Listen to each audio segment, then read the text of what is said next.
जय हिंद। स्वागत है आपका हमारे इस ई पाठशाला यूट्यूब चैनल में। आज का हमारा टॉपिक है छत्तीसगढ़ सामान्य अध्ययन। और छत्तीसगढ़ सामान्य अध्ययन के वीडियो में हमने कुछ वीडियो डाले थे। आज उसी सीरीज़ में हम एक नया वीडियो डाल रहे हैं। पहले हमने देखा था कि महानदी बेसिन देखा था कि महानदी बेसिन कैसा है। ठीक है, आज हम देखेंगे उस महानदी बेसिन के चारों तरफ ऊंची ऊंची पर्वत हैं, पहाड़ हैं, मैदाने हैं, है ना, भूभाग है। इस प्रकार हम देखेंगे कि उसके चारों ओर क्या चीज़ है। तो आज का हमारा टॉपिक है सीमांत उच्च भूमियाँ, है ना। सीमांत उच्च भूमियाँ, या इस टॉपिक पे आप नज़र डालिए। इसका मतलब है सीमांत उच्च भूमियाँ। सीमांत का मतलब होता है कि उसके आसपास अगल बगल, है ना, उसके आसपास बगल बगल या फिर उसके बाहरी एरिया, है ना, या उसके बाहरी एरिया को हम बोलते हैं सीमांत। जैसे मान लेते हैं ये एक तालाब टाइप का है ना, या गड्ढा है, तो सीमांत क्या बोलेंगे, इसके चारों ओर, है ना, इसके चारों ओर यदि कुछ भूमियाँ होंगी ऊपर नीचे, या फिर इस चारों ओर के इसके चारों ओर को ही हम सीमांत बोलते हैं। और इसी सीमांत में, है ना, इस महानदी सीमांत के चारों ओर कोई पहाड़ है, कोई पठार है, कोई पर्वत है, कोई और कुछ है, तो उसी का आज हम अध्ययन करेंगे। ठीक है, तो चलिए शुरू करते हैं हमारा वीडियो। टॉपिक के अनुसार है हमारा सीमांत उच्च भूमियाँ। तो सीमांत उच्च भूमि में हम देखेंगे उत्तरी उच्च भूमि। उत्तरी उच्च भूमि मतलब महानदी बेसिन, हमने पढ़ा था पिछले वीडियो में। तो उस महानदी बेसिन के ऊपर, है ना, उत्तरी, ये देखिए मैं आपको इमेजेस से बताने की कोशिश करूँगा।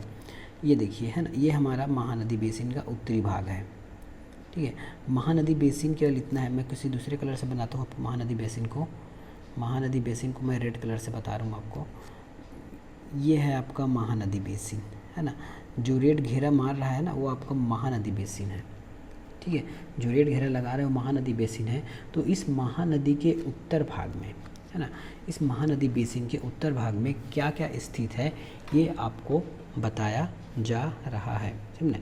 अब देखिए, छत्तीसगढ़ का जो मैदान है चारों ओर से, मैदान मतलब छत्तीसगढ़ के जो हमारा जो महानदी का जो बेसिन है, उसके चारों ओर उच्च भूमियाँ हैं, है ना, या उच्च भूमि से घिरा हुआ है, या उच्च भूमि गोंडवाना है, दक्कन ट्रैप है, इस टाइप के अलग अलग, है ना, अलग अलग समूह से निर्मित हुए हैं। ठीक है, इसमें नदियों द्वारा कई विच्छेदन हुए हैं, कई पहाड़ियाँ हैं, श्रेणियाँ हैं, पठारें हैं, ये सब इसमें आता है। तो हमको पहले पढ़ना है उत्तरी उच्च भूमि। उत्तरी उच्च भूमि में क्या आती है, छुरी उदयपुर की पहाड़ियाँ। देखिए, उत्तरी उच्च भूमि में आती है छुरी उदयपुर की पहाड़ियाँ इसमें आती है। इसके अंतर्गत आपके ना महानदी बेसिन के उत्तरी जिलों में, है ना, उत्तरी जिलों को हम उच्च भूमि कहते हैं। इसमें सर्वाधिक आपका उत्तर पूर्व में ये जो छुरी उदयपुर पहाड़ियाँ हैं, उत्तर पूर्व में छुरी उदयपुर की पहाड़ियाँ हैं। इन दोनों के मध्य एक मांड नदी बहती है। इन दोनों के मध्य मतलब छुरी और उदयपुर की पहाड़ी के मध्य एक मांड नदी को से गुजरती है। यहाँ से एक मांड नदी गुजरती है ना, जो लात से मिलती है। मांड नदी है जो लात से लास्ट आके हम आपका महानदी में मिल जाती है। तो ये है, इसमें है मांड। और उसके बाद यहाँ इसके जो पूर्वी भाग है ना, पूर्वी भाग मतलब आपके उच्च भूमि के पूर्वी भाग में आपके मांड और केलो द्वारा कुछ बेसिन बनाए गए, उसको हम रायगढ़ बेसिन कहते हैं। यदि क्वेश्चन में आया कि रायगढ़ बेसिन, है ना, रायगढ़ बेसिन किस नदियों के द्वारा बना गया है, तो वो है आपका मांड और केलो नदी। तो हमने इसमें और एक और नदी आती है कुरकुट नदी। ठीक है, छुरी पहाड़ी के बारे में आपको बता दिया कि छुरी पहाड़ी जो है महानदी बेसिन के उत्तरी भाग में ऊंचे ऊंचे पठारों के रूप में, या फिर ऊंचे पर्वतों के रूप में वो है। इसी में आपका आता है ना, जैसे इसके पश्चिम भाग में जाएंगे तो हसदो नदी आता है। पश्चिम भाग मतलब छुरी उदयपुर की जो उत्तरी भूमि है, उसके पश्चिम में जाएंगे तो आपको हसदो बेसिन मिलेगा। इसके उत्तरी बेसिन में ये देखिए, ये आपके छुरी उदयपुर की पहाड़ियाँ हैं, है ना। इसके उत्तरी में, है ना, इसके यदि आप उत्तरी में जाएंगे, पश्चिमी भाग में जाएंगे, उत्तरी बोलता हूँ, पश्चिमी भाग में जाएंगे तो आपको हसदो रामपुर का बेसिन मिलेगा। इसको मैं एक बार पूरा क्लियर करता हूँ, फिर आपको अच्छे से पता चलेगा। ठीक है, ये क्लियर करते हैं। ये देखिए, ये आपके छुरी उदयपुर की पहाड़ियाँ हैं। इसके पश्चिम में है आपके हसदो रामपुर बेसिन। क्या है, हसदो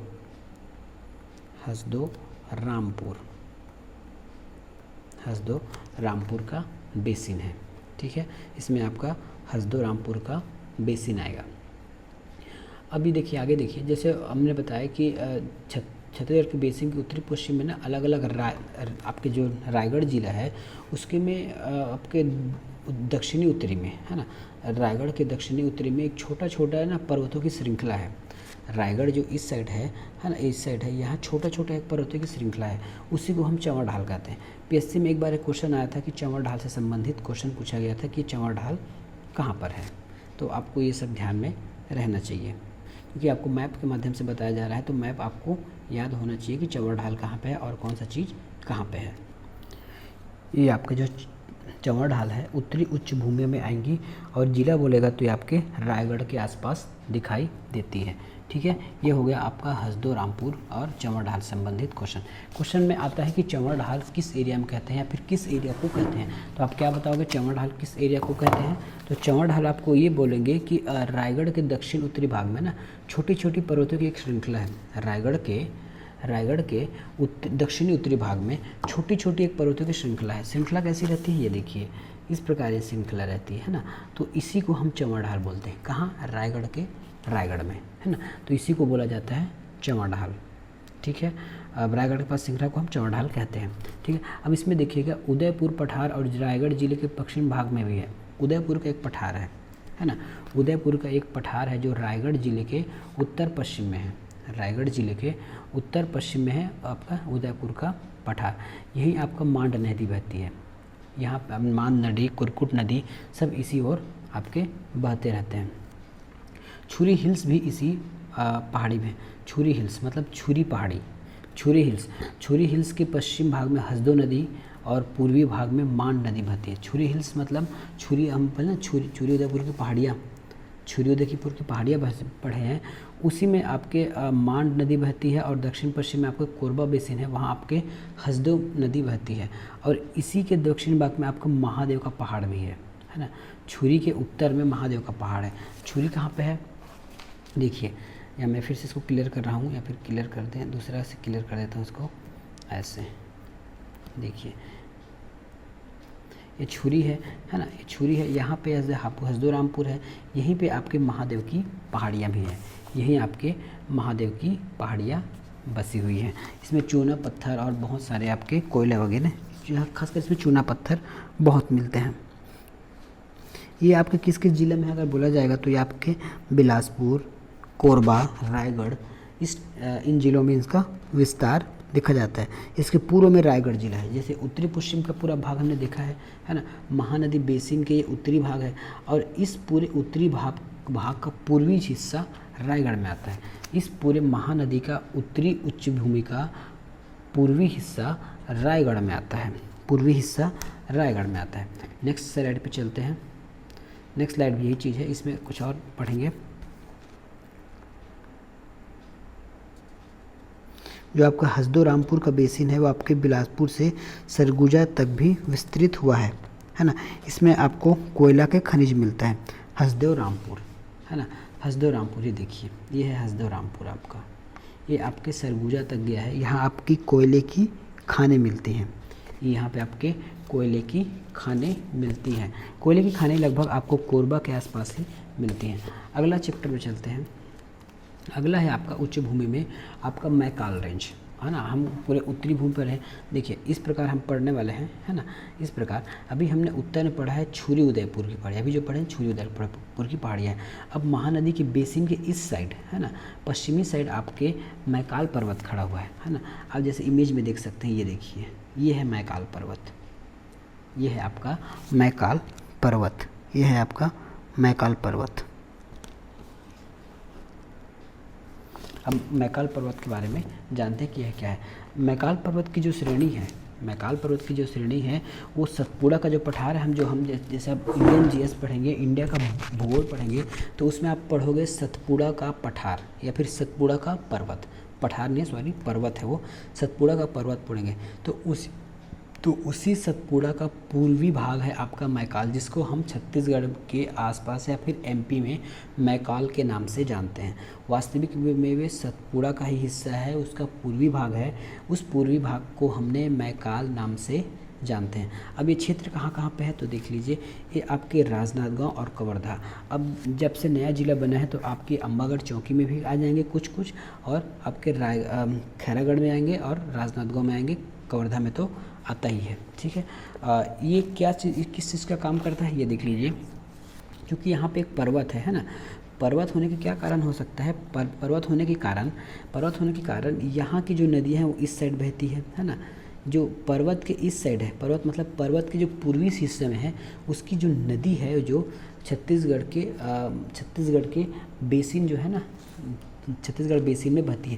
लेकिन पर्वत के उस साइड की जो नदी है वो उसके विपरीत दिशा में बनती है। तो एक मान के यह अब एक जल विभाजक का काम करता है। अब जल विभाजक किसको कहते हैं ये देखिए, जैसे मैंने एक बड़ा ऐसे पर्वत बना दिया, या फिर पहाड़, या फिर मिट्टी का डेला बना दिया, तो यहाँ से जो नदियाँ निकलेंगी यहाँ पे, या फिर यहाँ से जो नदियाँ आएंगी, बात करते हैं कि यहाँ से पहला कैसे होगा कि यहाँ से जो नदियाँ निकलती है वो इधर चली जाएंगी इस ओर, वो कभी भी ऐसे इस पर्वत को लांघ कर नहीं जाएगी।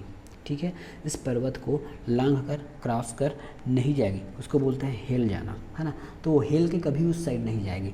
और उसी प्रकार इस प्रकार से जो नदियाँ रहेंगी वो भी इसके विपरीत दिशा में बहेंगी। पहला केस ये हो गया। दूसरा केस क्या हो सकता है, मान लेते हैं यहाँ एक कोई पर्वत है, पठार है, और यहाँ से तो कोई नदी ऐसे बहती हुई आ रही है, तो ये ऐसे यू टर्न ले लेगी, या फिर अपना दिशा मोड़ लेगी इस पर्वत के कारण, क्योंकि वो नदी जो है पर्वत को काट कर अचानक से उसमें नहीं बह सकती। उसी प्रकार यहाँ से भी जो नदी आ रही है वो भी ऐसी चली जाएंगी। कहने का मतलब ये है, जो हमारा जो मैकॉल पर्वत है वो हमारे शिवनाथ और वेनगंगा का जल विभाजक है। शिवनाथ और वेनगंगा का जल विभाजक है। शिवनाथ नदी है, उसका उद्गम यहाँ से होता है। देखिए मेरा फेस आपको दिख नहीं रहा है ना, तो मेरा पेन जहाँ जहाँ चल रहा है वहाँ आप ध्यान देते जाइएगा। ये है शिवनाथ, है ना, तो ये शिवनाथ है, और यहीं से एक वेनगंगा निकलती है जो विपरीत दिशा में चली जाती है। मगर तो हमने इसमें क्या सीखा इस चैप्टर में, तो शिवनाथ एवं वेनगंगा नदी का जल विभाजक कौन है, तो वो है मैकल पर्वत। ठीक है, मैकल पर्वत है। और इसी मैकल पर्वत के जब आप लास्ट में जाओगे ना, पूर्वी साइड, ये लास्ट में ऊपर साइड, तो आपको एक चिल्फी घाटी दिखेगी, है ना, आपको चिल्फी घाटी दिखेगी। वो घाटी आपकी कोरिया में है, चिल्फी घाटी आपकी कोरिया में है। चलिए ठीक है, और इसमें और आगे बढ़ते हैं। मैकाल की श्रेणी को आगे बढ़ती है तो वो कवर्धा तक चली जाती है। ठीक है, जहाँ इसे हम चिल्फी घाटी कहते हैं, लेकिन चिल्फी घाटी आपकी कवर्धा में नहीं है, वो आगे की जिलों में मिलेगी, लेकिन वही है, उसी रेंज पर आपको मिलेंगी। ठीक है, अब ये यहाँ पे बहुत खड़ा ढाल रहता है। ठीक है, इस श्रेणी का जो पूर्वी भाग है तेजी से खड़ा ढाल का मतलब ये है, जैसे ये पर्वत जहाँ लास्ट हो रहा है ना, जैसे ये पर्वत है जहाँ ये लास्ट होता है वहाँ ऐसा तीव्र ढाल आपको देखने को मिलता है, तीव्र ढाल आपको देखने को इसमें मिल जाता है। मैकाल का जो तेज ढाल है ना, पेंड्रा पठार को अलग करता है, पेंड्रा के पठार को अलग करता है। देखिए यहाँ तेज ढाल होगा, यहाँ पे एक पठार होगा, इसको हम बोलेंगे पेंड्रा का पठार, इसको हम क्या बोलेंगे, पेंड्रा लोरमी का पठार। यही जो है, ये जो ढाल है मैकाल का जो ढाल है, पेंड्रा लोरमी के पठार को अलग करता है। यहाँ से बहुत सारी नदियाँ निकलती है, उसमें से आपका कुछ नदियाँ हैं, कुछ नाले हैं, जैसे लामनी हिल्स है, इसमें तो ये पर्वत का नाम है, जैसे कंसई नाला, मनियारी टैंक, ये सब अलग अलग नदियाँ हैं, है ना। इसमें कुछ देखने लायक भी रहते हैं, जैसे महाकल्पी चट्टान वगैरह इसमें कुछ दिखता है। ये था हमारा मैकाल।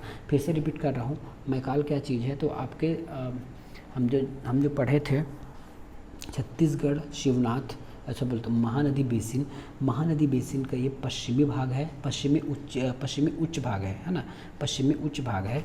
और ये आपके सतपुड़ा का पूर्वी भाग है। और इस मैकाल रेंज के आगे जैसे आप कोरबा से आगे जाएंगे तो आपको चिल्फी घाटी मिलेगा, और यहीं आपको एक तेज ढाल मिलेगा जिसको हम तेज ढाल है, और उसी ढाल से पेंड्रा लोरमी का पठार अलग होता है। ठीक है, बाद में इस सतपुड़ा में बहुत सारे पर्वत हैं जो है घाटी वगैरह हैं, या फिर जो हमारे अभ्यारण्य वगैरह हैं, उसको हम अलग चैप्टर पढ़ेंगे। आज का हमारा टॉपिक ये था कि बस कौन सा ऊंचा है कौन सा नीचे है, बस यही हमारा आज का टॉपिक था। नेक्स्ट स्लाइड देखते हैं, नेक्स्ट स्लाइड भी वही वाला है। यह है आपका दक्षिणी उच्च भूमि। दक्षिणी उच्च भूमि क्या चीज़ है ये देख लीजिए। दक्षिणी उच्च भूमि के अंतर्गत आपका आता है राजनांदगांव, बालोद, दुर्ग और भाग। अब इसको मैप से देखिए, दक्षिणी उच्च भूमि इतना है, ये देखिए, ये है आपका दक्षिणी उच्च भूमियाँ। ठीक है। दक्षिणी उच्च भूमियाँ ये आपके राजनांदगांव के जो मानपुर मोहला वाला हिस्सा है वो आ जाएगा, बालोद है, दुर्ग जो लास्ट हिस्सा है वो आ जाएगा, गरियाबंद, धमतरी, महासमुंद के कुछ भाग आपके दक्षिणी में आ गए। देखिए हम यहाँ दंडकारण्य नहीं पढ़ रहे हैं ना, याद रखिएगा, आप इसमें कंफ्यूज नहीं होंगे। हम यहाँ दंडकारण्य का भाग नहीं पढ़ रहे हैं, हम महानदी के जो महानदी बेसिन के जो नीचे का भाग जो कुछ ऊपर उठे हुए हैं, है ना, चाहे वो पर्वत हो, पठार हो या मैदान हो, समतल मैदान हो, वो उस बेसिन की अपेक्षा, है ना, उस या फिर उस बेसिन के सापेक्ष कुछ उठा हुआ है, इसलिए हम उसको पढ़ रहे हैं दक्षिणी उच्च भूमि के रूप में। उसी को हम सीमांत भूमि भी कहते हैं, ठीक है। तो ये हो गया। अब अगर बालोद जिले में खरखरा, तांदुला सब इसी पहाड़, इसी क्या हिस्सा है, इसी दक्षिणी सीमांत का हिस्सा है। इसमें आपका राजहरा की पहाड़ियाँ भी आती है, फुटका है, राजहरा की पहाड़ी है, ये सब इसमें आ जाता है, फुटका और राजहरा की पहाड़ियाँ। फुटका क्या कैसे लिखेंगे, फुटका और राजहरा की पहाड़ियाँ भी है, कुटका है जी, सॉरी, कुटका और राजहरा की पहाड़ियाँ। ये देखिए राजहरा की पहाड़ियाँ इसमें आपको देखने को मिल जाएगी।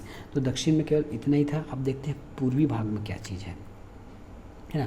पूर्वी भाग कहने का मतलब ये है आपका कि हम ये जो हमारा है ना, ये क्या बोलते हैं, ये हमारा महानदी बेसिन है। इस महानदी बेसिन के पूर्वी भाग में भी कुछ ऊंचे ऊंचे पर्वत हैं, वो आपको किसी से मिलेंगे, राजनांदगांव, बालोद, दुर्ग और ये दक्षिणी है, हमको पूर्वी पढ़ना है। ये देखिए पूर्वी भाग है हमारा, है ना, ये इसको हम पढ़ना है, इसको, ये हमारा पूर्वी उच्च भूमि है।